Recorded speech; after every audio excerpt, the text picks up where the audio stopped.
thank you to World Right for giving me the opportunity to talk at today's Freedom Babbleon, a very important initiative. Yes, I want to talk to you about women. Women's bodies are talked about endlessly.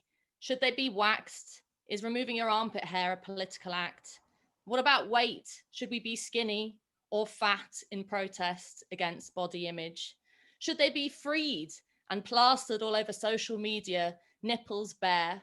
Or instead, should they be censored, as happened to Maggie Hamblin's statue of Mary Wollstonecraft by feminists in Newington Green recently? What has happened with this obsession on behalf of contemporary feminists with women's bodies is that our minds, our intellect, our agency, our capacity for making decisions has suffered. Because while we might be talking about body image one day and breastfeeding and its politics the next, the central theme of contemporary feminism today is to sacrifice women's freedom for safety. We must be saved by the state or by social media, by regulations or policymakers in the workplace.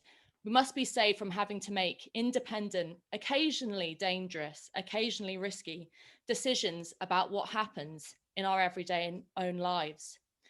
And the one thing related to women's bodies that doesn't get talked about a lot is women's bodily autonomy.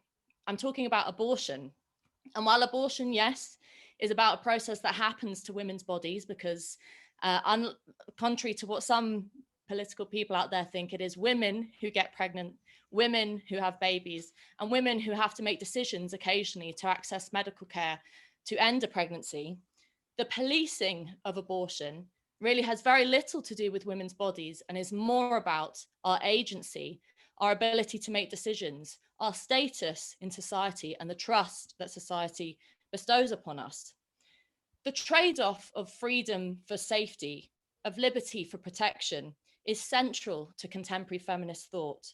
And it is the main thing, in fact, I'd argue really the only thing that is holding women back from gaining freedom.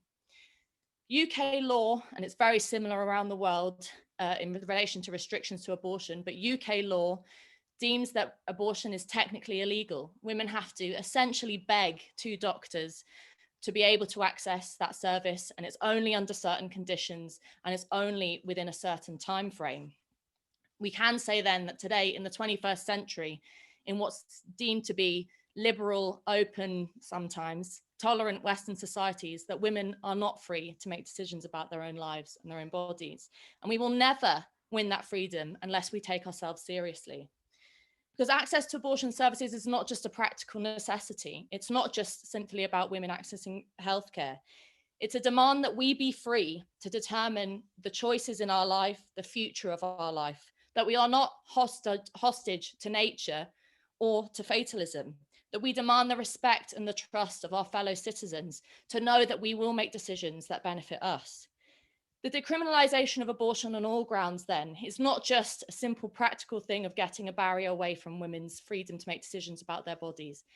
It's drawing a line in the sand that says that women are meant to be free and demand to be free. It's saying that no one, not the lawmaker, not the politician, not the campaigning contemporary feminist, and nothing, not religion, not fear, not the illusion of safety, should stand in the way or is worth sacrificing our freedom for.